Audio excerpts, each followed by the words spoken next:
लिए। जैसे ही महल के अंदर गई तभी जोगियों के भेष में खड़े आल्हा और मलखान की नजर महल में बंधे गज पक्षावत हाथी और पपीहा घोड़े पर पड़ी। ये दृश्य देखकर आल्हा और मलखान की आंखों में आंसू छलक आए।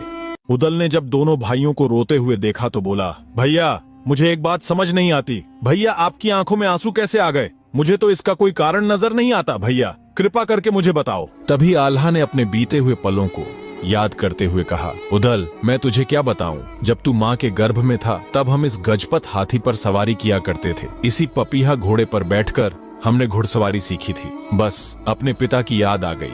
उदल वो दुष्ट रायकरिंगा हमारे पिता के साथ इनको भी मांडवगढ़ ले आया था। इतना सुनते ही उदल क्रोध से तमतमाकर बोला, दादा आप मुझे आज्ञा दें, मैं अभी इसी क्षण इस घोड़े और हाथी दोनों को खोल कर ले जाऊं। इतना सुनते ही मलखान बोल उठा, उदल कैसी बातें करते हो? अरे चोर के घर चोरी, इनको तो रायकरिंगा चुरा कर लाया था। अगर हम इनको ऐसे ही ले गए तो कलयुग में हमें चोर कहा जाएगा। मैं मलखान इस पपीहा घोड़े की लगाम तभी पकड़ूंगा और इस गजपत हाथी पर सवारी तभी करूंगा जब तक इस मांडवगढ़ को धूल में न मिला दूं। तब तक मैं इनको हाथ भी नहीं लगाऊंगा। तभी चलती हुई बातों के बीच रूपा बांदी वहां आ पहुंची और बोली, रानी साहिबा ने आपको बुलाया है। ये सुनते ही महोबा के चारों वीर सन्यासी भेष में रूपा बांदी के पीछे महल की ओर चलने लगे। तभी महल के दूसरे द्वार पर पहुंचते ही उनकी नजर उस विशाल बरगद के वृक्ष पर पड़ी जहां दक्ष वक्ष की खोपड़ियां टंगी हुई थीं। यह दृश्य देख उनके कदम वहीं ठिठक गए।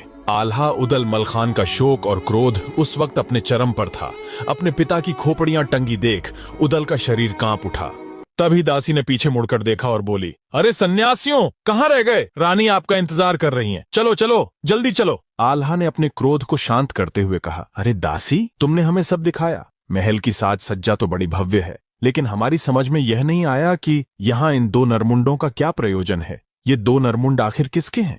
तब दासी बोली, अरे सन्यासियों लगता है आप पहली बार बावनगढ़ आए हो। क्या आपने बावनगढ़ में मांडवगढ़ की वीरता के चर्चे नहीं सुने क्या? हमारे राजकुमार रायकरिंगा ने कभी महोबा को युद्ध में परास्त कर उनके दो वीर सेनापतियों को बांधकर यहाँ लाए थे और उन्हीं की खोपड़ियां यहाँ टंगी हुई हैं। और सुनो जोगियों, हमारे राजकुमार ने तो महोबा वालों को खुली चुनौती दी थी कि अगर बाजुओं में दम हो तो इन खोपड़ियों को यहाँ से ले जाए। ये सुनते सुनते उदल का शरीर क्रोध से कांप रहा था। तब उदल ने दासी से कहा, दासी मुझे केवल इतना बता दो, इन दोनों सूरवीरों ने मरते वक्त क्या कहा था? क्या कोई वचन दिए थे जो उन्होंने अपने अंतिम समय में कहे? तब वहां दासी बोली, हाँ जोगियों, इनके अंतिम वचन हमारे पूरे मांडवगढ़ राज्य में प्रसिद्ध हैं। ये दोनों वीर मरते मरते हमारे राजकुमार रायकरिंगा को वचन देकर गए थे कि महोबा से कोई आए ना आए, लेकिन एक दिन हमारे पुत्र प्रतिशोध जरूर लेने आएंगे। लेकिन सन्यासियों जरा इनका भाग्य तो देखो, महोबा से कोई वीर तो दूर, हवा का झोंका तक मांडवगढ़ की ओर नहीं आया।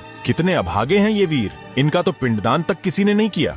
तब मलखान दासी से गरजते हुए बोला, दासी जुबान संभाल, इन्हें अभागा मत बोल। ये अभागे नहीं हैं, अभागे तो इनके पुत्र हैं जो अभी तक अपने पिता की मृत्यु का प्रतिशोध नहीं ले पाए। जैसे जैसे बातें चल रही थीं, चारों योगी ताव में आते जा रहे थे। रूपा बांदी योगियों का क्रोध देखकर डर के मारे थर थर कांपने लगी। तभी दासी बोली, मुझे नहीं लगता कि तुम कोई सन्यासी हो, तुम्हारे अंदर तो वीरों की सी आभा है। तभी वहां ढेबा ने बात संभालते हुए कहा, नहीं नहीं दासी, कैसी बातें कर रही हो? मुझे तो लगता है कि यहाँ भूत प्रेतों का साया है जो हमारे भीतर आकर हमारे शरीर को कंपा रहा है। दासी हमें यहाँ से चलना चाहिए। चलो चलो दासी जल्दी चलो। इसके बाद सभी महोबा के वीर दासी के पीछे रानी कुशला के महल की ओर चल पड़े। लेकिन जैसे ही रानी कुशला ने सामने से आते हुए चारों योगियों की चाल ढाल और नैन नक्श देखे, रानी कुशला एकदम से घबरा गईं। अरे अरे ये कैसे योगी हैं? इनकी चौड़ी छाती और भुजाएं तो देखो, ये योगी नहीं हो सकते, ये तो किसी राज्य के राजकुमार लगते हैं। यह देख रानी कुशला को चक्कर आने लगे।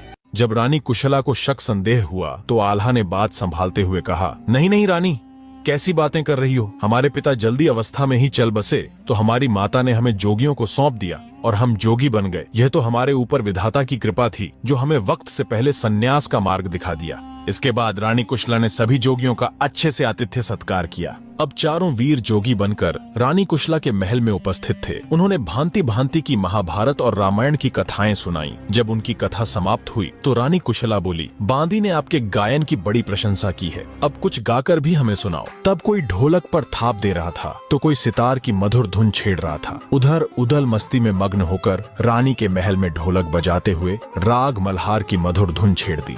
रानी कुशला जोगियों का संगीत सुनकर बड़ी प्रसन्न हुई। उन्होंने बेशकीमती हीरे जवाहरात जोगियों को जब देने चाहे तो जोगी बोल पड़े, नहीं नहीं रानी, ये हीरे जवाहरात हमारे लिए मिट्टी जैसे हैं, हमारे लिए इससे ज्यादा कीमती कुछ और भी था। ये सुन रानी कुशला बड़ी प्रसन्न हुई और बोली, बोलो जोगियों, हम आपकी क्या सेवा कर सकते हैं। तब उदल बोला, आपको अगर देना ही है तो हमें इस किले की एक बार परिक्रमा करने का अवसर दीजिए। रानी कुशला हंसते हुए बोली, बस इतनी सी बात, अगर आपने हमसे हमारा यह महल भी मांगा होता तो हम हंसते हंसते यह भी भेंट कर देते। इतना कहकर रानी कुशला ने अपनी पुत्री देवसेना को आवाज लगाई।